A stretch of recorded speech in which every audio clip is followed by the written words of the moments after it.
Welcome back. Welcome back. Again. Yep. For the third try. Yeah. To the Massacre Matinee. Yep. Mm-hmm. Mm-hmm. So today we're going to talk about Helen Spence. Mm-hmm. Suggested to us by a Spotify follower, Abby, ABI, whatever your name is. I'm sorry. You know your As always, name. bad with pronunciations. But this is the White River Swamp Angel. Morbid did an episode on this, but the one thing that I kind of have heard a lot, and I'm not bad talking on them, because I like Morbid. I listen to their stuff a fair bit. But one thing that I've heard a lot about is that with that being one of the main podcasts that you can find doing this case, there's a whole lot of like banter beforehand that a fair amount of people didn't like. Mm-hmm. So what I'm trying to do for this episode is a more stick to the story kind of thing. Don't worry, So we got I our promise banter out, this and is- then our thing crashed. So we're Yeah. okay. We're all bantered we bantered out. too hard. The recording didn't like Mhm. it, which is fine. So I'm going to tell you the story about Helen Ruth Spence. Now, the thing about the second half of the title that I have here, the White River Swamp Angel, back in an earlier America, there was a lot of people that just lived on the rivers. Yeah. River people. They basically had houseboats and would just kind of travel to and fro and live an easier and more free life. And it was really, really good among poor people because there weren't property taxes or anything like that. Cause You weren't tied down to one spot. You can kind of go where the resources were. Exactly. And I could go on an entire rant entirely about what it is to be a river person and stuff like that, but that's not what this case is about. That's not what this episode is about. So just put yourself in the mindset that Helen Ruth Spence was a river person. She was someone that was raised in a low income, poor Heavily poverty relying on the level. land. Yeah, relying on a lot of that. And you just got to put yourself in the mentality that that was how she was raised. And it was in the early 1900s. So it was a much, much, much simpler time. Things were reacted to differently, treated differently. All of it. And things were a lot more socially acceptable then. Right. Like if somebody wronged you or like didn't pay a debt, like no one would kind of question if someone had their shit beat out of them, kind of a thing. Yeah, it was a little more lawless, not to say that nowadays is completely an improvement. Right. Like there was still law there, but they were more like, I don't know how to put it. They were more, I want to say understanding, but they were more lenient with things to be like, okay, we consider this debt settled. Just like, don't fucking do it again, kind of a thing. Right. So Helen Ruth Spence never knew wealth. She never completed a high school education. She actually stopped at 9th grade. Which is more than what a lot of people actually were getting to in that day. Right, especially for a female. Yeah. She never started a family, despite having married and divorced moonshiner Buster Eaton. Moonshiners. That's a whole nother fucking thing. Oh, yeah. She was born and raised on a houseboat on the White River, somewhere near St. Charles, Arkansas in 1912. So she grew up through the 20s, through Probably the Great Depression and World War Prohibition and World War I. Ultimately, it was a simpler America with a lot of poor people in the area choosing to live on the river for that cost-free home so they can move on with the flow of life. Now, following Helen's failed marriage, she actually returned to White River to live with her father, Cicero Spence, and her stepmother. Her birth mom had died at some point prior to this. Her dad remarried. So Helen went back to White River after the divorce to live with her dad, Cicero, and her stepmom. And it didn't seem like things were going all that bad with them. During a fishing trip that Cicero and his wife had taken, I never found anything on what the stepmom's name was. not a lot of records. If someone Makes didn't write sense. it down, it wasn't, you didn't know anything. And that's the one thing that really sucks, because there's so much history Right. that we have lost just because someone didn't go, I should write this down. Well, incidentally enough, this is one of those cases that there's not like a Wikipedia page for this. No, You actually are going to the Encyclopedia of Arkansas website. It's like, I believe, a government-run website by the state. So this is a historical accounting that I use to get my information from. The only thing I really do with the information is try and jazz it up word-wise a little bit, not I write like an essay. Anyway, so during a fishing trip that Cicero and his wife had taken with their friend Jack Worrells, Jack pulled out a gun and shot Cicero, killing him, and then started assaulting his wife. Probably some debt or something like that. It could have been some argument anything. over fishing thing. Yeah, like it was a different time. Mm-hmm. So that's one of a lot of things in this case where it's like, well, why would they just randomly do that? Who knows? Because unfortunately, after the assault, she ended up dying. The wife ended up dying in a Memphis hospital, January 7th of 1931. So there was nobody there to say what happened or why, and Right. I'll be damned if Jack was gonna say exactly what happened. So at Jack's trial, before the jury could even issue their verdict, Helen, his daughter, stood up and shot him, killing him in a courtroom full of witnesses. And the only statement that she made for the entire thing, and she's like, it seems like she's super well known just for the only statement she made. And I don't know if it's because people felt for her with what she said or if they felt a different way because of how she said it, if that makes sense. Yeah. Because the lack of education kind of shows through, because No, she said was, he killed my daddy. Yeah. Oh my God. Some of the like names that they were calling river people, because you had you could live in a town and you had your river people and you had like the people that lived on the banks and everything like that really lived. So they were really loving the, I take from the land, I give back to the land kind of mindset. Right. And you had like the richer people who, lived on like the north side and had the nice stuff and were starting to like they actually had like electricity and like all this kind of stuff, and they definitely looked down upon these people. So it probably was a good mix of, you had the people who were in her community that were like, oh, that poor girl, she lost her dad, and then you had the people that were on the other side that were also like involved because they like fucking drama. That was their entertainment. That's a good point. So they were just like, oh no, this poor uneducated person like lost, like, without a doubt, I think they felt bad for her just because of the fact that her father was taken from her, and for a lot of times like he was probably the one solely providing for her too, right? And then they probably were just like still looking down on her, but still kind of being like, they were just pitying her. It was pity, but was it pity for was it pity for pity's sake, or was it pity for entertainment's sake? I think the rich people were probably like pity for entertainment's sake, and then you had like the people that generally were like, oh my God, this poor fucking woman, that were like a part of her community. I can see it. To be a fly on that wall though. So, January 20th article from January 20th, 1931 by the New York Times actually said that she showed... They had a reporter in the courtroom that said she didn't show any remorse when she pulled out the gun and she shot, and she gave her statement and everything. She said what she shot just at him. She took one shot just at him, nobody else, and was just like, this is why I did it. And I think that did end up playing a big part into why people kind of were like, oh, well, I mean, that she wasn't trying to hurt anybody but him. She was just getting revenge. Like, should this be okay? Should like, we allow the this? problem solved itself. Right. So... Dang, if they made a movie about that, her whole line, like... They actually have... there is a short film...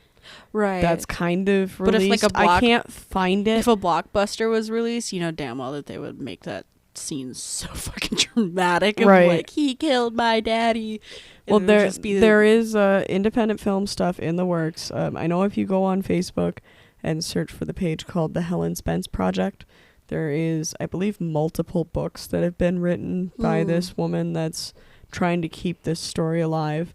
And they did an independently funded, along with like donations from people, short film to help depict the first book that she wrote, which was the Helen Spence story. The problem is I could find access to the books, but not in time for this episode. And as much as I tried, I could not find a way to purchase and download a digital copy of the short film online. There were ways to do it, and now I'm not sure. So, right now the order for the dates of this stuff gets interesting, and I'm going to kind of attribute it to, like you said earlier, the records and stuff. I mean, early 1900s, they weren't as well kept as if they it wasn't are important today, to them, they weren't especially writing it digitally. down. Right.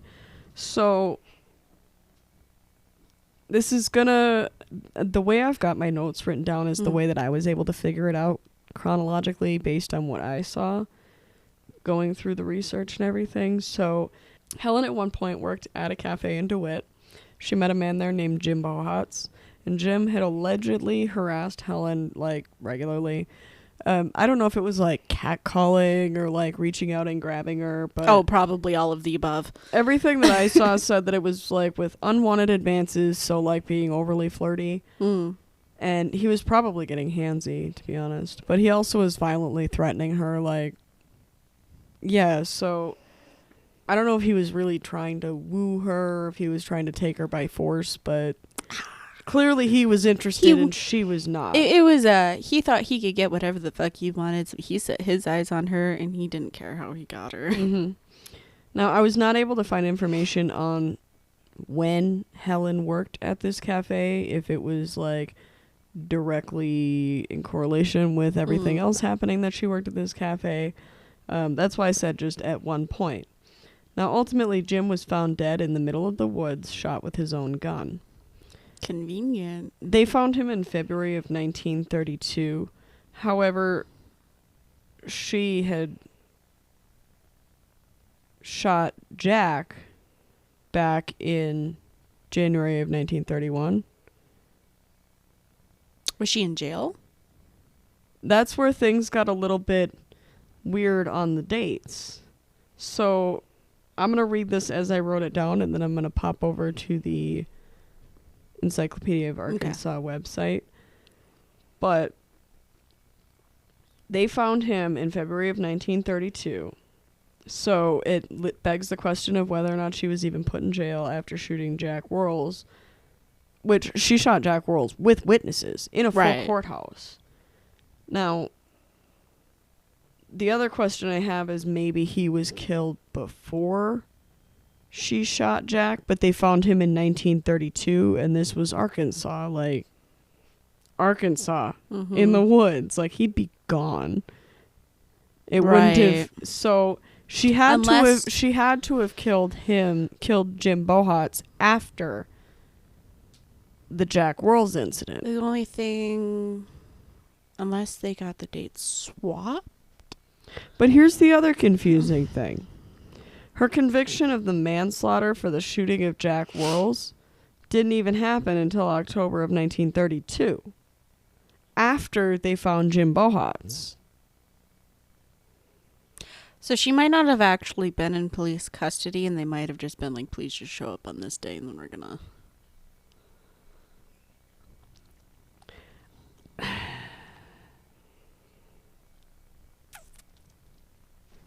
The thing that I'm not sure about is just if it was a error in the courts, if it was an error in the record keeping, if it was an error in the dates.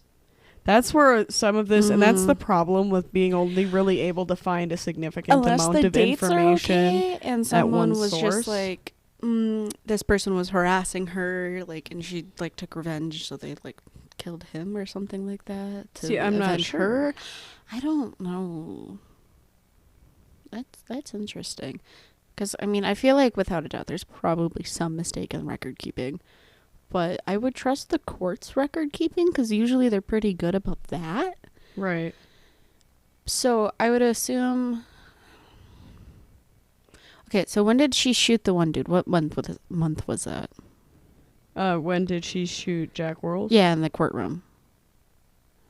1931. Yeah, what month? Hang on, I gotta find the exact date.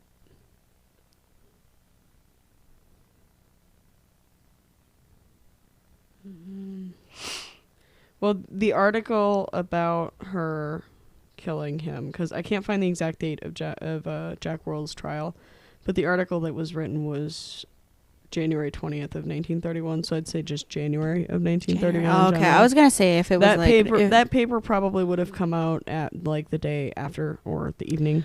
Because I was gonna say if it was like, okay, it happened, that court proceeding happened in like November or December of 31, then I'd be like, okay, then it's wholly plausible that she had killed the other dude that was, catcalling her and everything like that, and then they just conveniently found him like a couple months later. Then that would make sense, but it was almost a year apart. Yeah, if it wasn't that much of a difference, it'd be like, okay, that makes sense. So I'm not sure why, but it took until October of 1932 for her to even get convicted for the manslaughter. And even then, there was a wave of public sympathy because people were like, she was just getting revenge. Nobody was really hurt but the guy that killed her father. Like, this just happens to be justice. This was river justice, which is what a lot of people called it. So due to that public sympathy, she ended up getting paroled and freed on June 10th of 1933. That's still a long ass time after, like, for her to be in jail and then her to be like, okay, you guys can go. She was only in there for 8 months. Was she? Mm-hmm. But this was all after she killed Jim Bohatz. But nobody knew she had killed Jim Bohatz. But, like, here's the thing. Okay, so she shot and killed the dude in January of 31. And then presumably, let's assume that she was held in custody. But she might have, because, like, obviously they don't want her to just, run away and disappear, because I feel like she easily could have done that. This is the record keeping aspect of things, being so, like, what like, happened? if she was in jail from, let's say, like, right after fucking the shooting in January 31, and then the one dude is found in February, but her trial for the manslaughter thing doesn't happen until October of 32, and then she doesn't get released on probation until June of 33. That's still a long time to be in the system. On parole, not probation. Oh, yeah. So when they found Bohatz in the woods in 1932, they did bring her in to ask her about that. And she denied involvement. She was very convincing. She was like, I just work at the cafe. He harasses me. But, like, I was at such and such a place. I had nothing to do with it, kind of thing. And the police were like, okay. Well, if they brought her in, then obviously she probably wasn't sitting in jail. Well, yeah, exactly. So that's what kind of confused me about, like, whether or not... I mean, she was obviously out to have killed him, and then she was brought in for the questioning of everything. It could have just been... And then she was released anyway because... Yeah, well, you know how, like, when people get put on or out on bail, like, they have, like, here's your court dates, show up to them, and, like, keep in touch with this person, and then, like, you don't have to sit in jail. It could have been one of those things. Maybe. I do know that a state prosecuting attorney, George... Is it the game time? It's the game time. Oh, shit. We haven't played the game in a hot minute. We haven't played the game where I've been participating or providing the game. It'll be right in the middle. George Hardy. Is the J silent? This happened out in Arkansas, right? Yes. Then it's probably a French name. Hardy. You're very confident. Final answer. Hold on. Let's do one thing. Are you going to do the thing where you tell Google to tell it to you?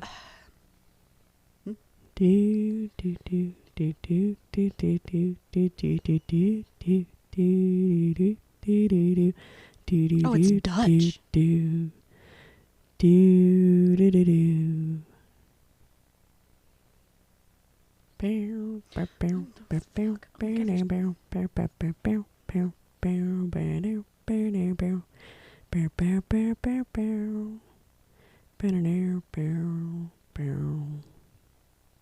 Bro, I'm running out of there's so many music. Can you hurry? Hold on. I'm getting impatient and I don't know what else I should do. I was close. Can you hold it up to the microphone? Harky. Hardy. So Hardy was really close. Really close. It's just you don't do Hardy. So in a letter that he had written to the parole board in May of 1933, like a week and a half, 2 weeks before her parole ultimately, he wrote them a letter and said that he was, quote, thoroughly convinced that she did not kill Jim Bohatz. He probably said him, but it was in reference to Jim Bohatz. Just, I assure you, this was not her. So when she ended up walking into a police station later and confessing to it, they were like, oh, we fucked up. Oh, no. Now, the thing about her parole, and another one of those things about the time period, is that there were these wealthy landowners that kind of lived around the women's prisons, and they would be like, okay, well, you want to get out of prison early, I'll pay your parole for you, but you've got to do things for me. It was known as the historical practice of debt peonage. Basically, you owe me, so you've got to be my concubine now. Basically prostitution. Basically. So, wealthy landowner W.B. Graham ended up being the one that was like, I'm going to pay the $1,000 to get her out of jail. Which is a lot of fucking money in that time. Especially in that time. Unfortunately, I did not do the research beforehand to see how much that is. It's a lot. It's a lot. You already know it's a lot. If that's just a lot. Like, it's a lot height now. of like Great Depression I couldn't afford era. $1,000 bail right now. Right. But if that's like middle of Great Depression before World War II, yeah, that was a lot of fucking money. So, because she didn't want to do the concubine aspect of this whole thing, but she still wanted the bail, she said, yeah, whatever. He paid the bail. I don't know if she had a choice to decline it or not. Mm-hmm. But ultimately, she ended up getting released to him. Shit got a little weird. She was like, fuck this, I'm out. So she ran, put her trust in some local officials, and the local officials were like, oh, but no. And they put her back in prison. This dude just like lost all this money for no reason. Oh my god. Well, yeah, because I guess there could have been like an actual contract made, and it was kind of like a probably like a early bondsman or something like that. When they put her back in prison, because they basically were like, well, he paid your parole, so like if you're working for him, you need to go back to him. Like, he signed off on your paperwork, you've got to be by him, kind of thing. And she was like, no, I don't want to do that. So that's when she walked into the police station, sheriff's station, whatever it was, and was like, hey, so I killed Jim Bohatz.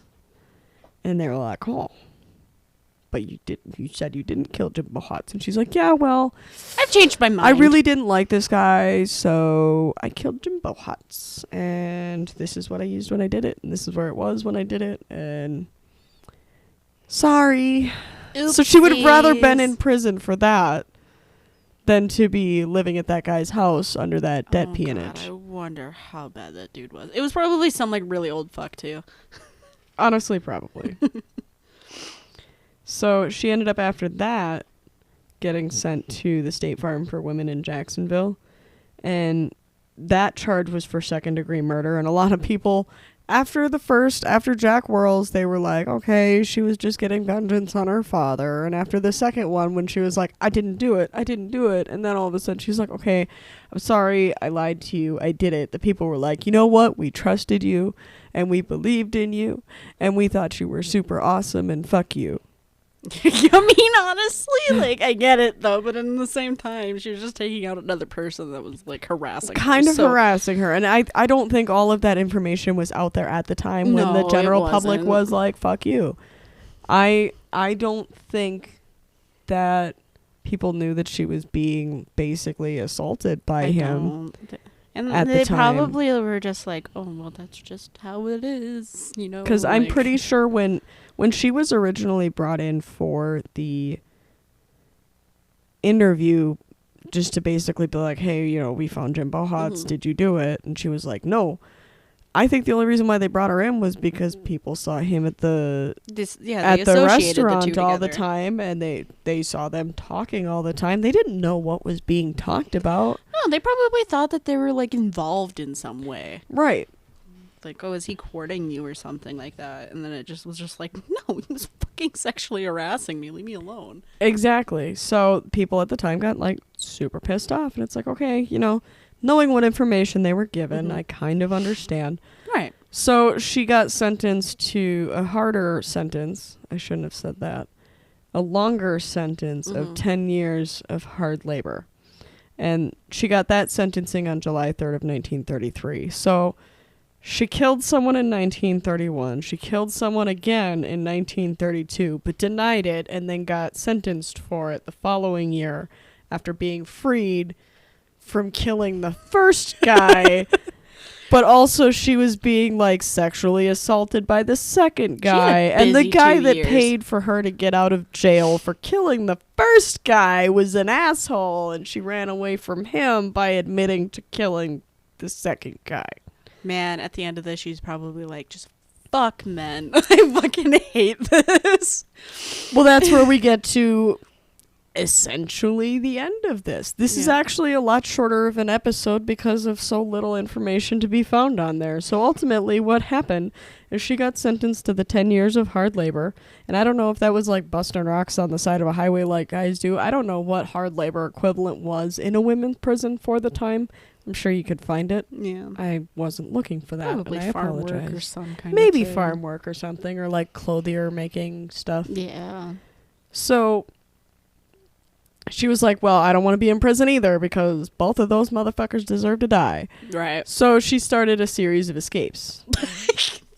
The first... I wish there was more information on this I do woman. too, because the first escape happened in the fall of 1933. So just a couple of months after she got there, she's like, no, Fuck I'm this. out. So... You know what? I got a book that you would really love to read, and I recommend this for everybody because it's giving off the same fucking vibes. Where the crawdads sing. I have it. I'll let you borrow it. I think you'll love it. You say that, but you don't know what sentence I just read that I have to read next. Oh no! The matron of the women's prison routinely transported female prisoners to Memphis to be prostituted.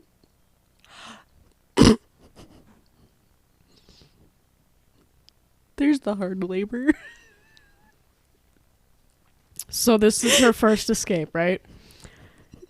Spence was a proficient seamstress, and she secretly collected the red checkered cloth napkins from the cafeteria and kind of like sewed them into the lining of her uniform so that she could go to Memphis, turn her coat inside out, put it back on, just walk out and walk away, and they'd never even know because she had different Smart as clothes fuck. on.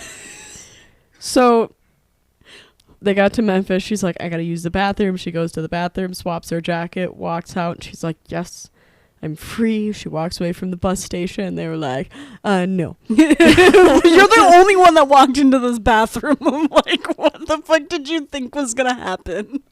That's probably what it was too. Like, I don't need to change anything else. Excuse me, why are you walking around in our napkins? Well, I mean, napkins there weren't like they weren't the paper. They were actually like cloth. But Yeah, at they the were same actually time, cloth. Like it probably. So looked it's like a our weird napkins are quilt. disappearing. Where have our napkins gone? Why is that lady walking away in our napkins? So between September and November of 1933, she escaped 3 times, only to be caught each time. Oh no. She was given 20 lashes with a leather strap that was known as the Black Snake each time she was captured. And That only makes me want to fucking leave more.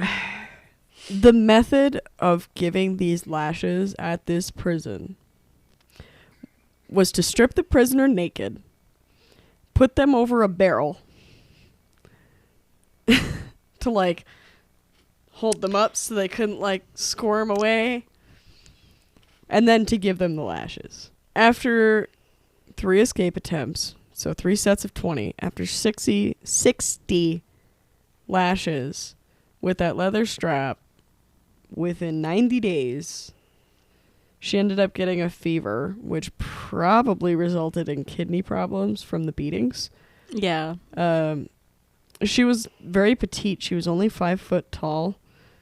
And the difference in medical between then and now is insane. So in order to like help her out, I guess, with all of the kidney problems that she was having, was they subjected her to a round-the-clock series of, quote, high enemas with a colon tube, followed by repeated douches and alternating doses of morphine.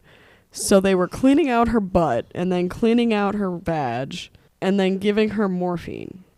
I guess in their mind they're like, oh, we're getting the toxins out. But I mean, even technically, like, enemas are still used and everything like that. They're mainly used for like bowel blockages now. But I'm surprised even at the time this wasn't considered good. Like, no, the pattern of douche treatment gonna do? Right. Like, it's not connected. Oh my god, the ass isn't connected to the kidneys. Like, what the fuck? The pattern of treatment was described even by the standards at the time as excessive. Mm-hmm. But even when her fever dropped below 99 degrees, they just kept giving her this regimen. I feel like that was just another form of sexual assault because, it was a male doctor. It's very possible. Most likely, actually, for that time especially. But, yeah, she probably had some, like, damages to her kidneys, obviously, from getting hit in the back. And it could have been that one of them got infected and it spread to her kidneys. And it could have ruptured something, and it just was a small, like, something that healed kind of thing. I mean, who knows, honestly. But in December of 1933, so she only went to jail in July. Yeah. In December of 1933, she ended up being ordered to the Arkansas State Hospital for observation because they were like, well, she keeps trying to escape. She must be crazy. And she was not crazy. They ended up sending her back to prison after concluding that she wasn't insane, but she was held at the asylum for an additional month just to kind of, like, heal up because... right. You're not taking care of this woman. She's not insane, but we're gonna make sure she's okay. Right. Now, during that period of time, she started feeling better. She actually was writing, and she ended up writing a story that she sent to the Liberty magazine, but they rejected it, which probably bummed her out, like, a lot. I mean, she's in prison. What else is she gonna do? Right. Not a whole lot to look forward to, I suppose. The prosecuting attorney's office actually confiscated that story after she sent it, so it's kind of not necessarily known what it was or what it was about, but it was just a fictional thing that she wrote, is my understanding. And on her final escape from prison, it was reported that she had written on the rejection slip that was sent to her from the magazine, quote, I will not be taken alive. So she was like, I don't want to be in prison anymore. I'm done with this. It's over. I'm guessing it took her some time to figure out how she was going to do it, but in July 10th of 1934, she was in a specially constructed, quote, cage-like cell. Yeah. God, they were, like, really treating her like a wild animal. Right. So she escaped from that, and the superintendent and a prison trustee, which was just... He's a prisoner, but he's got special privileges. He helps out sometimes because he's a good boy. The two of them were out looking for her, and as she was walking down the road, they came up on her. And Martin ended up shooting and killing her by shooting her, like, behind the ear. Ooh. Now, the thing is it makes me wonder if he, like, walked up behind her and did it, or if he shot her behind the ear from a distance as she was walking, or she turned. Like, these are the kind of details that make it a bit more interesting to me, because it's whether or not it should be additional charges. I believe there were additional charges, but they didn't. To me, it seemed like she might have turned. That's like the only way, and he caught her while she was turning. I'm not sure. So, ultimately, the superintendent, his name was Brockman. He ended up getting charged with accessory to murder just for allowing Spence to escape. They did end up... And so ultimately what it was they acquitted him of that accessory to murder charge, but he lost his job, obviously. Right. And Martin, the prison trustee who shot him, his last name was Martin. Frank Martin was his full name. He was acquitted of that murder charge, and he ended up eventually just getting paroled. He was already in prison for murder. Right. He was convicted of murder before he went out to help find Spence, and then he killed her. They gave him a gun. They gave him a gun. This is okay. So ultimately, newspapers kind of went nuts and talked about how she was trapped and slain and this, that, and the other thing. And ultimately, she was buried at St. Charles next to her father. According to newspaper accounts, a whole bunch of people showed up at the funeral home wanting to be able to see her body. Right. Just to say I saw Helen Spence, because that's the times. That was the entertainment. I mean, Right. It's not like they could see it on TV. And she was buried at St. Charles next to her father. However, local legend holds that a young man named John Black led a group who broke into the funeral home during the night before the planned interment of her body into her grave. And they took her body and buried it in an unmarked grave that they planted a cedar tree by to, like, mark the spot. So there's a local legend that she's buried somewhere else. I'm not so sure how true that is. I do know that when you look into things, you can actually find pictures of, I believe, her father's grave. What could have happened was that she was originally buried next to her dad, and they could have just moved her to an unmarked grave. I'm not sure. But ultimately, according to this local legend, the guy that stole her body and buried it in the unmarked grave and planted the cedar tree English is hard. Kept taking care of it right up until he died, and then, like, passed off that knowledge and that trust to take care of maintaining the grave to a friend of his named L.C. Brown. According to L.C. Brown, see, a lot of the information on this is like story to story to story for person. It's like a historical game of telephone.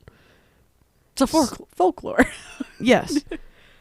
So according to Brown, after Frank Martin got paroled, he walked to the grocery store to buy a loaf of bread, and the lady sold him a different loaf, and it was the last thing that he ever ate, kind of thing. He ate a sandwich and he never woke up the next day, kind of thing. So, and it's a lot of it is lore, because the way that it was said apparently was, it was always said that the river got him. That was the story of the White River Swamp Angel, Right. Helen Spence, different times. Just a And lot of folklore, a lot of history, and history's not something I'm strong at, so I'm sorry. But we will see you next time. Bye.